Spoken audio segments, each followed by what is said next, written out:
Ang nakaraan. Dahil napakatigas ng ulo ni Ascon, nakatikim ito ng kulata sa ating bida.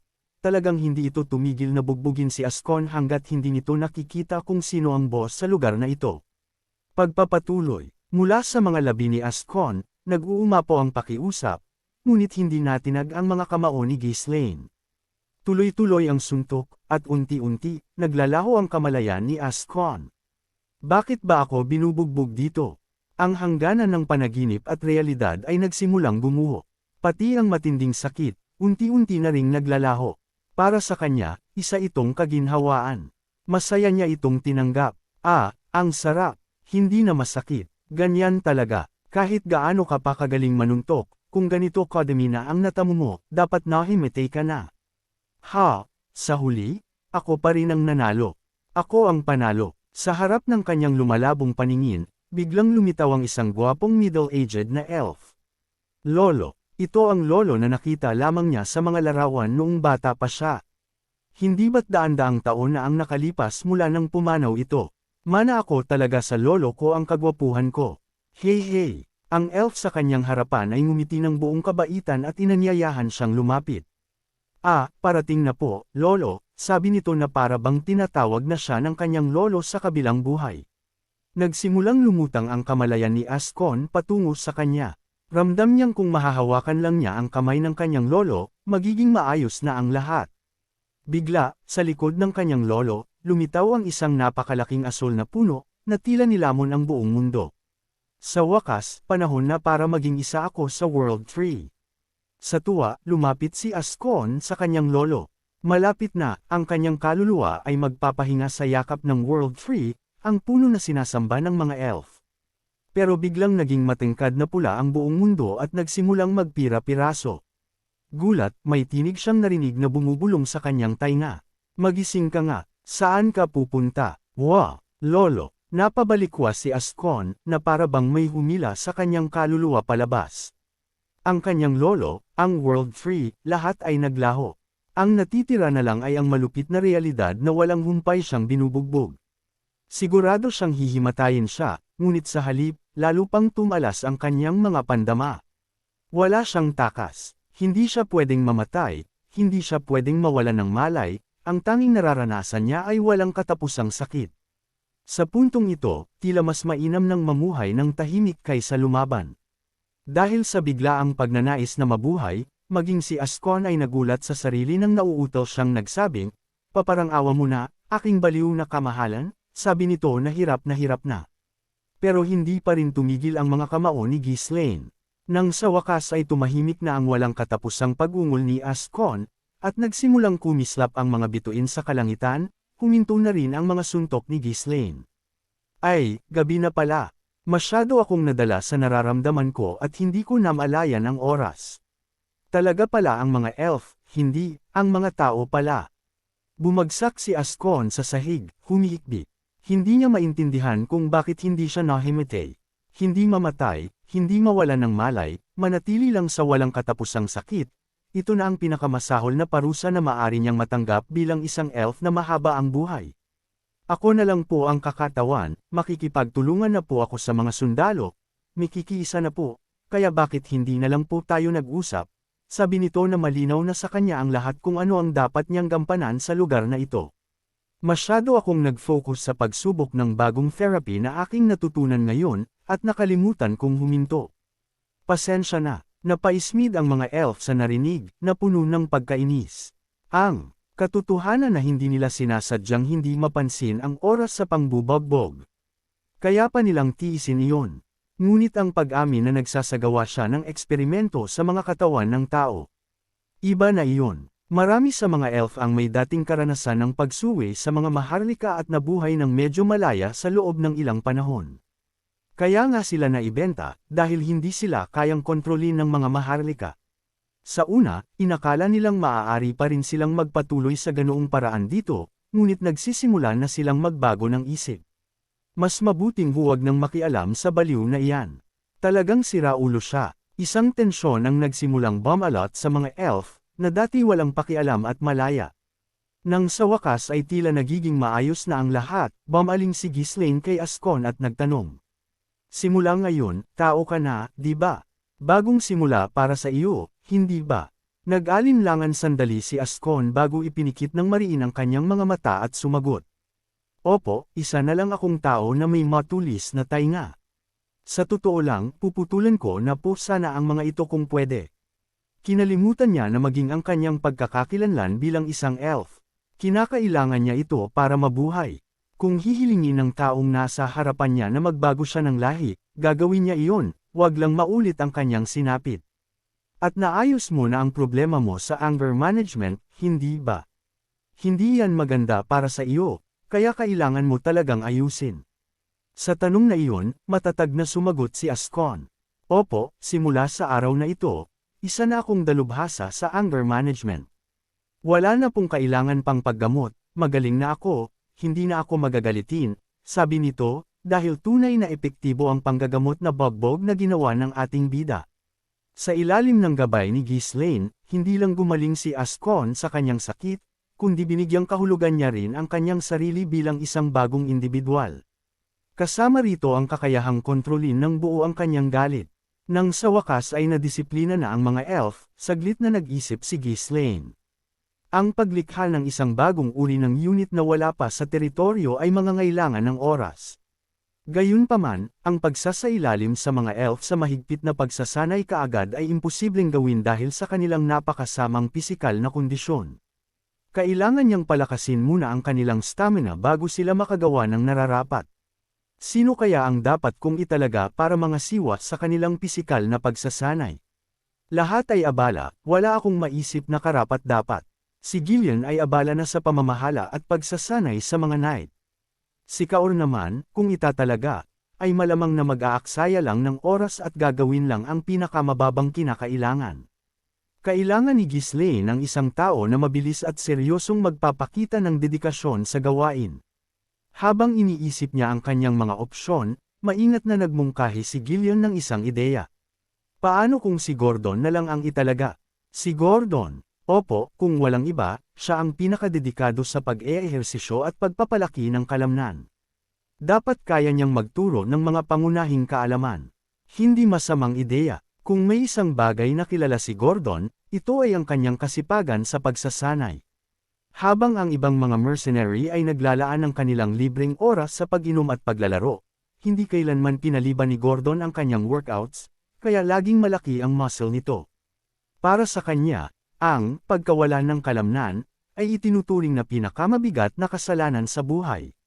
Kahit na mag-ehersisyo lang kasama si Gordon, malaki na ang magiging pagbabago sa pisikal na kondisyon ng mga elf. Kahit na hindi siya makabuo ng praktikal na panlaban na kalamnan, kaya naman niyang magturo ng mga pangunahing pagsasanay. Sige, ipapaubaya ko ito kay Gordon. Nang makapagdesisyon, agad na hinanap ni Ghislaine si Gordon. Bumalik sa sigla ang Moog dahil sa mga knight na abala sa kanilang mahigpit na pagsasanay. Kung ayaw nilang mamatay, wala silang ibang pagpipilian kundi ang magpakahirap. Kaya naman, sa kanilang mga pahinga, umiiwas sila sa pag-inom at nag-focus na lang sa pahinga at pagpapagaling. Ngunit iba si Gordon. Kahit sa oras ng pahinga, inilalaan niya ang kanyang lakas sa pag-eehersisyo. Pagkatapos ng lahat, hindi lamang ang paglilinang ng mana o pagsasanay sa swordsmanship ang magdadala sa malaking paglaki ng kalamnan na kanyang hinahangad. Napakaigting ng kanyang pagsisikap kaya mabilis niyang nabawi ang anumang kalamnan na nawala sa kanyang unang pagtuon sa mga teknik ng paglilinang. Para kay Gordon, ang pagbuo ng kahangahangang mga kalamnan ay hindi lamang layunin ng kanyang buhay kundi pati na rin ang kanyang pinakamalaking pagmamalaki. Ha! Wala si Gordon dito. Nagulat si Ghislaine nang hindi niya makita si Gordon sa training ground kung saan siya karaniwang nag-eehersisyo. Iniisip na baka nagpahinga si Gordon, na bihirang gawin ito, pumunta si Ghislaine sa tirahan ng mga knight.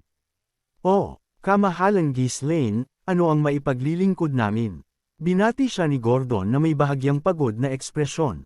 Tila mas maliit ang kanyang pangangatawan kaysa sa karaniwan. Mabilis siyang tiningnan ni Ghislaine bago nagtanong. Ano ito? Ikaw ang taong nagsabing hindi mo kailanman pinaliban ang pagsasanay dahil sa takot na mawalan ng kalamnan, pero nandito ka at nagpapahinga. Kahit ang mga kalamnan mo ay tila lumiit ng kaunti. Napapagod ka baka makailan. Ngumisi si Gordon at sumagot. Hindi na po ako masyadong nag-ehersisyo. Abala na po ako ngayon. Abala, huwag mong sabihin na hindi ka na natatakot sa pagkawala ng kalamnan. Ano ang masyado mong pinagkakaabalahan? Sa totoo lang, ang pag-aaral, magbasa at magsulat ay nagpabago sa buong pananaw ko sa buhay. Nagsimula na po akong magsulat ng mga kwento. Kung magpapaliban po ako ng isang araw nang hindi nagsusulat, pakiramdam ko ay hindi na ako matutuong sumulat uli o bumasa. Ikaw, nagsusulat. Anong uri ng pagsusulat? Nagsusulat po ako ng isang literary novel. Batay po ito sa mga klasikong akda, pero nagdagdag ako ng sarili kong creative spin. Ang layunin ay galawin ang damdamin ng mga tao, turuan sila ng mahahalagang aral, at tulungan silang matuklasan ang katotohanan ng buhay. Ha! Mayabang nang umisi si Gordon, hinaplos ang kanyang makinis na ulo, na parabang isa siyang maalamat na literary figure na bumaba sa mundo. Wow! Tulala si Ghislaine na nakatitig sa kanya. Ang taong ito, nagsusulat, sa paghusga sa kanyang mga references sa mga classics at panitikan, tila seryoso si Gordon sa kanyang pag-aaral kamakailan. Tinuruan ko lang siya kung paano magbasa, ngunit ang buong buhay ng taong ito ay nagbago. Kahit si Gillian, na bihirang magbago ang ekspresyon, ay halatang nagulat habang tiningnan si Gordon. Nararamdaman ang atensyon, lalo pang nag-arrogant si Gordon at nagdagdag. Hindi pa po ito tapos, pero gusto niyo po bang basahin? Interesado po akong malaman ang inyong paghuhusga sa panitikan, kamahalan ko.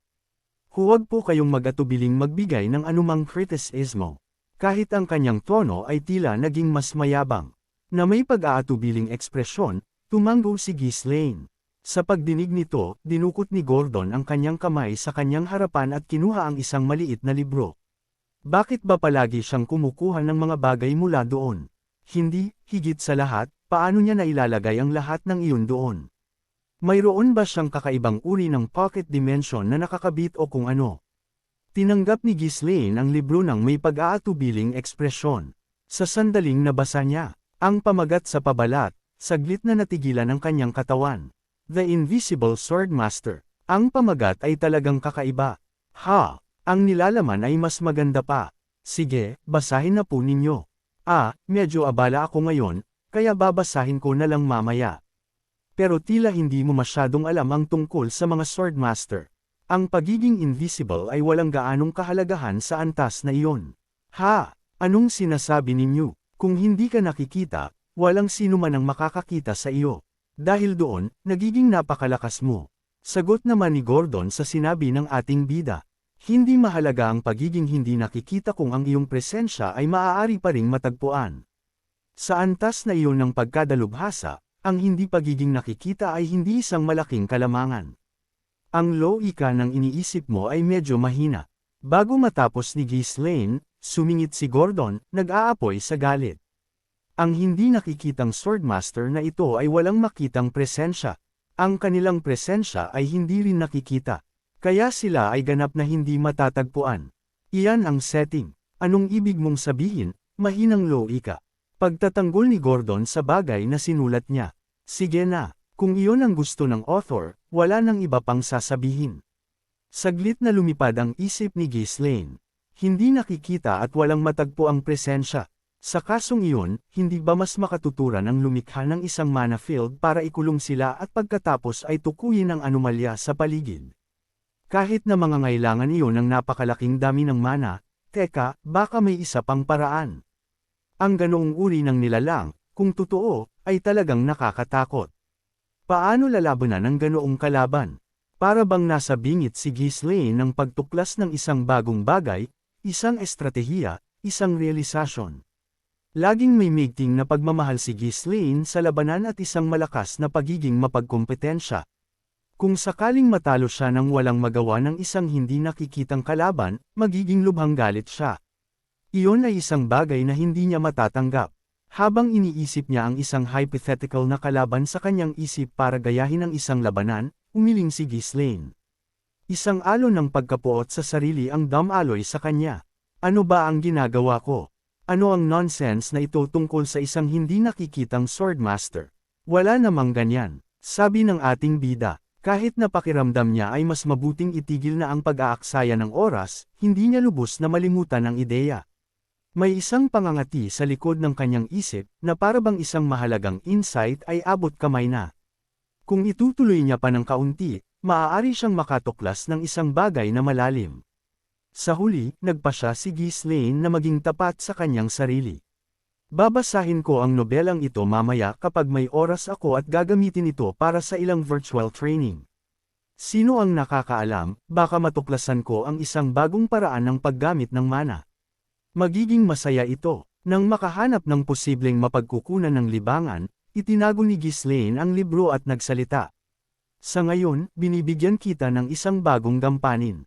Ha! Anong gampanin po? Abala po ako sa pagsasanay at pagsusulat. Kung magpapaliban po ako ng isang araw, makakaranas ako ng pagkawalan ng panitikan. Tagapagsanay para sa pisikal na kondisyon ng mga elf. Kung ayaw mo, magtatalaga ako ng iba. Ha! Hindi. Gagawin ko po. Talagang. Agad na lumaki ang ngiti ni Gordon, habang sabik na kinikiskas ang kanyang mga kamay. Naging knight ako, ngunit wala akong partikular na posisyon sa loob ng estate. Ang pagkuha ng isang tungkulin na tulad nito ay magbibigay daan sa akin na maging mas mataas, magyabang ng kaunti, at mag-enjoy ng ilang benepisyo. Bukod pa rito, sa kaalaman sa pagkatao ng kamahalan, ang pagkuha ng karagdagang responsibilidad ay malamang na magresulta sa mas mataas na bayad. Sa totoo lang, hindi ko na mabilang kung ilang beses ako nainggit ni Gillian habang pinapanood ko siyang sanayin ang mga knight. Kung ako lang, mas hahatawin ko pa sila kaysa sa matandang iyan. Si Gordon, na may ganoong mga ambisyon sa isip, ay hindi papayag na palampasin ang pagkakataong ito. Pero ang mga elf na ito, hindi ba't gumagamit sila ng mga spirit at kung ano pa? Kaya ba nating pahirapan sila sa pisikal na pagsasanay? Mga spirit. Anong mga spirit? Wala silang alam gawin. Siguraduhin gagawin mo ng husto ang pagsasanay sa kanila. Natural para kay Gordon na agad na iugnay ang mga elf sa mga spirit. Pagkatapos ng lahat, ang mga elf ay kilala sa kanilang mataas na affinity sa mga ito. Gayunpaman, ang mga elf na dumating dito ay masyadong nababalot sa alkohol at tabako kaya malamang na matagal na nilang hindi nakikita ang kalikasan. Kung may kakayahan man sila dati, matagal na itong nawala. Itinaas ni Ghislaine ang isang kamao bilang babala kay Gordon. Kung magpapaliban ka at mahahalina ka sa kanilang magagandang mukha, alam mo na ang mangyayari, di ba? Ikaw ang isa sa ilalim sa special training. Opo, sir, huwag kayong mag-alala sa akin. Sigaw ni Gordon, na puno ng kumpiyansa, kahit na umungol pa siya. Hindi nagtagal, nagtipon ng mga elf sa training ground. Ito ang unang pagkakataon ni Gordon na magturo sa sinuman, at hindi niya maitago ang kanyang kagalakan habang sumisigaw. Simula ngayon, ako ang inyong tagapagsanay, si Gordon. Ako ang pangalawang pinakamalakas na tao sa estate na ito, pagkatapos ng kamahalan. Magtiwala kayo sa akin at sundin ninyo ang aking pamumuno. Ang mga elf ay may mga ekspresyon ng lubos na paghihirap. Nabuhay sila sa kanilang paglalamang at walang pagnanais para sa pisikal na pagsasanay. Si Ascon, na dapat ay nagsalita sa kanilang ngalan, ay tila lubos na naubos, na may blankong mukha at walang ekspresyon. Hindi alintana ang atmosphere, agad na sinimulan ni Gordon ang pagsasanay. Simula ngayon, sundin ninyo lang ang lahat ng gagawin ko. Naintindihan? Walang sagot. Sagutin ninyo ako. Opo. Anong klaseng sagot iyan? Sabihin ninyo ng mas malakas. Palaging mas malakas. Ganito, magaling. Iyan ang uri ng fighting spirit na gusto kong marinig. Tuwang-tuwa si Gordon. Ang katotohanan na may sumusunod sa kanyang mga utos ay nagbigay sa kanya ng matinding kasiyahan. Sige. Dahil ngayon ang unang araw, dahan-dahan lang tayo, 100 push-ups lang. Tingnan ninyo ako at kopyahin ang aking form. 1, 2, 3, 4. Anong ginagawa ninyo? Bilasan ninyo at sundin ninyo ako. Tapat sa kanyang simpleng isip, hindi niya isinasaalang-alang ang mga kakayahan ng iba at nag-focus lang sa pagpapakitang gilas. Ang mga elf ay awkward na ginagaya ang mga galaw ni Gordon. 1, 2, 3, hindi ko na kaya. Karamihan sa mga elf ay bumagsak bago pa man makakumpleto ng 10 push-ups. Ang kanilang payat na pangangatawan ay hindi ginawa para sa ganoong uri ng mabigat na ehersisyo. Lalo pang na si Gordon. Ano ba? Paano kayo hindi makakagawa ng 100 push-ups? Mga buwisit na ito, mga walang kwenta, tumayo kayo. Sige, magsisimula tayo sa pagtakbo. Gagawin natin ang 100 laps. Pinilit niyang patayuin ang mga elf at nagsimulang tumakbo kasama sila. Gayunpaman, sa ikalawang lap, nagsimula nang bumagsak ang mga elf na parang mga langaw.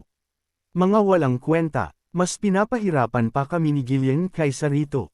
Magpahinga muna kayo ng kaunti, at pagkatapos ay gagawin natin ulit. Nagpanik at hindi mapakali, tuloy-tuloy ang sigaw ni Gordon nang hindi nagbibigay sa kanila ng tamang pahinga. Ito ang kanyang unang tunay na tungkulin. Akala niya sa wakas ay kinikilala na siya, ngunit ngayon ay nag-aalala siyang baka mabaigo siya at mawala ang lahat. Naramdaman din ng mga elf ang parehong pagkadismaya. Ang ideya ng pagpapatuloy sa walang kwentang pagsasanay na ito ay sapat na para sila'y mabaliw. Dagdag pa rito, mukhang walang ibang alam na bilang ang malaking taong ito kundi 100, puro ganun pinapagawa, napakarami nun, paano natin kakayanin iyon, mga baliw talaga mga tao rito, sabi ng mga elf. Hindi ito maaaring magpatuloy, kailangan nila ng solusyon. Ang mga elf, na nakaupo sa sahig, ay nagpalitan ng mga tingin bago nagsimulang mag-alok kay Gordon ng ilang nakakaakit na tukso. Abangan! Kung nagustuhan po ninyo ang aking recap, huwag sana ninyong kalimutan ang mag-like o mag-comment. Maraming salamat.